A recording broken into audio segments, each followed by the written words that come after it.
युद्धाचा परिणाम नवी मुंबईत देखील भासू लागलेला आहे। मी सध्या नवी मुंबईतील एका रेस्टॉरंटमध्ये आहे। आपण पाहतोय की सध्या युद्धामुळे कमर्शियल गॅस टंचाई नवी मुंबईत देखील जाणू लागलेली आहे। त्यामुळे सध्या हॉटेलमध्ये आपण पाहतोय की शुकशुकाट पाहायला मिळत आहे। खरं तर हे हॉटेल आहे हे सदैव गजबजलेलं असतं। खरं तर नवी मुंबईचं हे एक फेमस हॉटेल आहे। मात्र सध्या युद्ध जे सुरू आहे त्यामुळे जे व्यावसायिक गॅस आहे ते देखील नवी मुंबईत आता मिळत नाही आहे। त्यामुळे त्यांची देखील व्यावसायिक जे गॅस आहे त्यांचा देखील तुटवडा नवी मुंबईत भासू लागलेला आहे। सध्या नवी मुंबईतील त्याच हॉटेलमध्ये आपण सध्या आहोत आणि आपण पाहतोय की सध्या गॅस मिळत नाही आहे। त्यामुळे सध्या या ठिकाणी चुलीवरती जेवण बनवलं जात आहे। आपण पाहतोय की खरं तर या गॅसचा जो तुटवडा जाणवत आहे त्यामुळे सध्या या हॉटेल व्यावसायिकांनी सध्या चुलीचा वापर केलेला आहे। आपण पाहतो की चुलीचा वापर एका ठिकाणी अंडे शिजतात तर दुसऱ्या ठिकाणी आपण पाहतोय की भाकरी तयार होते। खरं तर गॅसचा तुटवडा असल्या कारणाने खरं तर व्यावसायिक गॅस या गेल्या 3 दिवसापासून व्यावसायिक गॅसचा नवी मुंबईत मोठ्या प्रमाणात तुटवडा आहे। त्यासाठी आता हॉटेल चालकांनी सध्या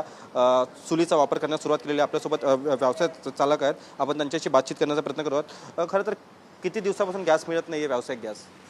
गेले 3 दिवस झाला आम्ही 10 एजन्सींना किमान आपण फॉलोअप घेतला असेल आणि गेल्या 10 एजन्सींचा एकच आपल्याला उत्तर आहे की आपल्याकडे गॅस अवेलेबल नाही आहेत आणि आमची खूप प्रयत्न चालू आहेत की आम्हाला गॅस भेटेल आणि आमचं जिथल्या तिथं गोष्टी व्यवस्थित चालू राहतील। पण गॅस न भेटल्या कारणास्तव आम्ही सध्या आपण चूल चालू केली आहे आणि तुम्ही बघू शकता इथे 2 चुली आहेत आणि बॅक साईडला 2 चुली चालू केल्यात आपण आणि त्याचा खूपच आपल्याला त्रास आहे। पण कस्टमर्सच्या फीडबॅकसाठी किंवा कस्टमरच्या प्रेमापोटी आपल्याला या गोष्टी चालू ठेवायला लागल्यात।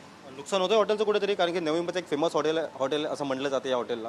आपल्या जगदंबला गेले 7 वर्ष झालेत आणि आपण चुलीवरती जेवण देतो यासाठी खूप प्रसिद्ध आहोत। पण काही गोष्टी आपल्याला गॅसवरती ज्या 10 मिनिटात भेटायच्या तिथे आपल्याला आता अर्धा तास लागतोय। कस्टमरचा फीडबॅक खूपच हार्श आहे, त्यांचं असं म्हणणं आहे आम्हाला सर्व्हिस लवकर पाहिजे, पण काहीच करू शकत नाही। आमचे प्रयत्न चालू आहेत, जेवढ्या लवकर देता येईल तेवढा आम्ही देतोय। काय नुकसान वगैरे होतं आहे का? कारण की पूर्ण हॉटेल भरलेलं असायचं, आता हॉटेल पूर्ण शुकशुकाट पाहायला मिळतं।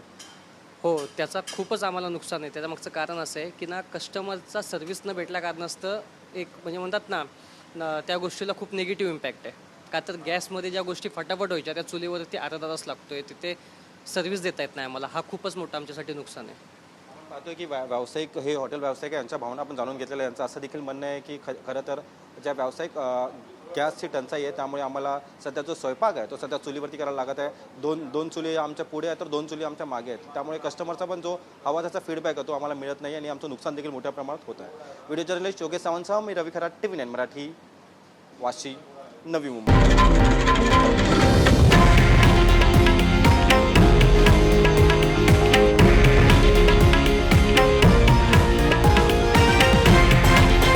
हे आहे देशातील नंबर 1 न्यूज नेटवर्क आणि आपण पाहत आहात TV9 मराठी, एकमेव।